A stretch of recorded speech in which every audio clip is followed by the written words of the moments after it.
Wow. I would like to thank the Academy Board of Governors for this honorable recognition, which moves me deeply. As a Mexican, as an artist, and most importantly, as a human being, I thank you from the depth of my heart for taking the time to experience Carne Arena and honoring it with this special award. And there is no better prize in life than the one that you win without competing and with no award seasons. And to share the space with great masters, Madame Agnès Barda, Owen Roisman, Charles Burnett, and Donald Sutherland. It's a dream. This project was born as a creative experiment with no commercial or profit intention, and so many people just trusted in it and gave so much, even when we didn't know how to do it or how it will end. And I would like to thank them first. I would like to thank first my dear friend and collaborator, Emmanuel Chivo Lubezki. Chivo.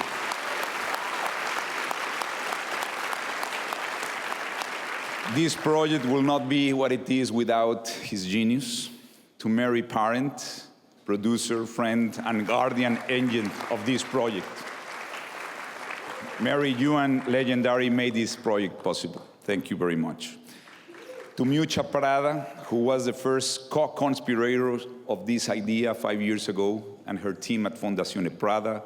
To Laureen, Powell Jobs, and Emerson Collective for their support and commitment to the cause of immigrants. To producer Kathy Calhoun and her passion. To Team Alexander and the team of ILM.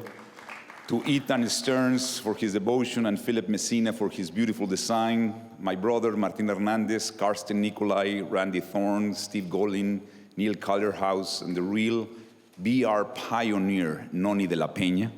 To Arnon Milchin for making the installation at LACMA possible.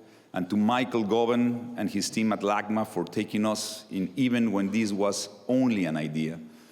To Thierry Fremont, Michael Mann, and John Bailey for their support and belief in this project. To Guillermo del Toro, Alfonso Cuarón, for their friendship and always wise and dangerous advice.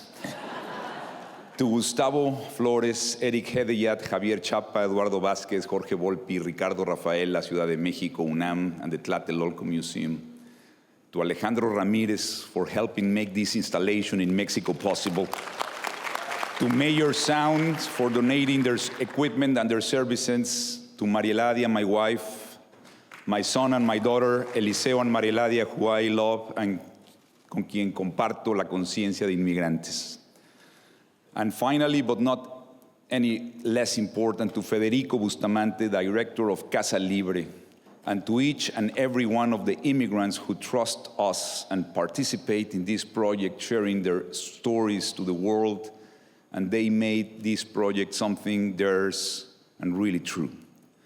I would like now to say and to share some reflection, and I promise I will do my best to improve my very bad English.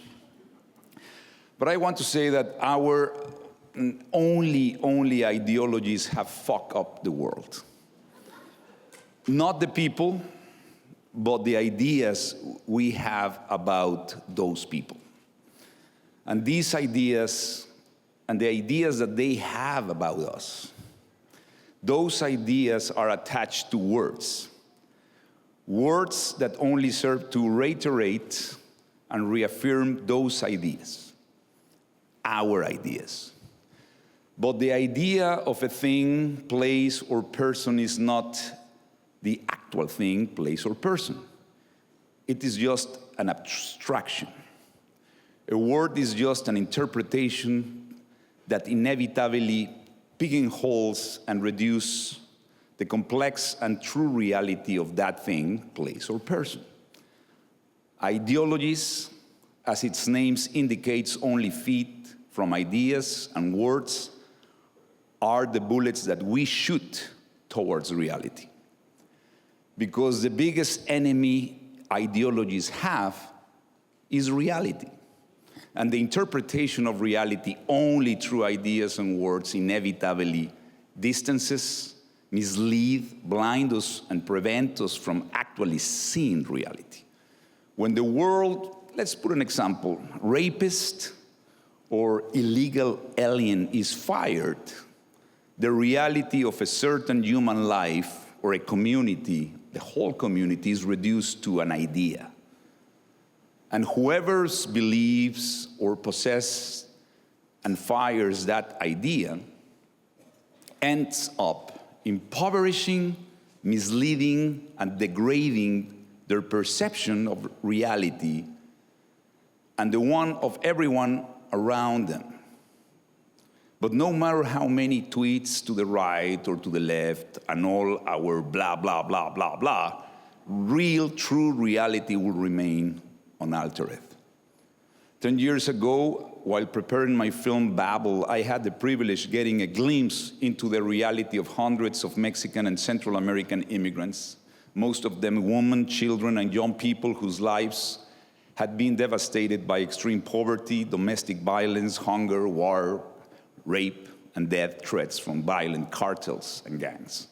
Their situation was so desperate that they were willing to become one more among the 6,000 immigrants who have died during the last 10 years in the desert while seeking for life refuge, willing to risk their lives and die with their children rather than returning to their home countries, our countries, who have failed, betrayed, and abandoned them. Every phrase, every story, each one of their realities was deeply touching and moving. I don't know how many of the people who will soon decide the future of the 800,000 DACA recipients have had the privilege of meeting one of them in person, look them in the eyes, or listen to their stories. But I am sure that if they do and see the reality firsthand, they will understand them. And if they understand them, they will love them. Because as Master Thich Nhat Hanh said, understanding is love's other name. If you don't understand, you can't love. Carne y Arena is a humble first attempt at exploring the human condition and expressing and sharing a reality through the birth of a new art. Yes, we are standing in the face of a new art form whose language and visual grammar we are still attempting to understand, and which the new generations will explore and discover, taking it to unimagined places.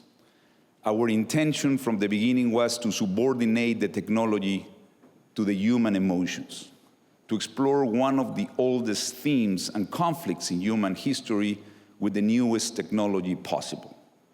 A technology that, depending on how it is used, will separate us, altering, reducing, and deforming our perception of reality with only vulgar, profit-driven interest, or will unite us by giving us artistic experiences, or even, if only virtually, a slice of our complex reality so that we can understand each other and therefore love each other more.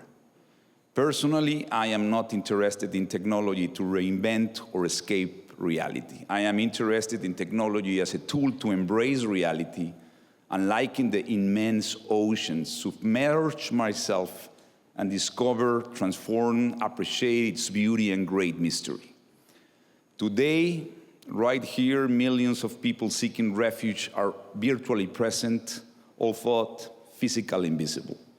I dedicate and receive this beautiful recognition on behalf of all the immigrants from Mexico, Central America, Asia, Africa, and all corners of the world whose reality has been ignored and held hostage by ideologies and definitions, denying them the possibility of being understood and loved.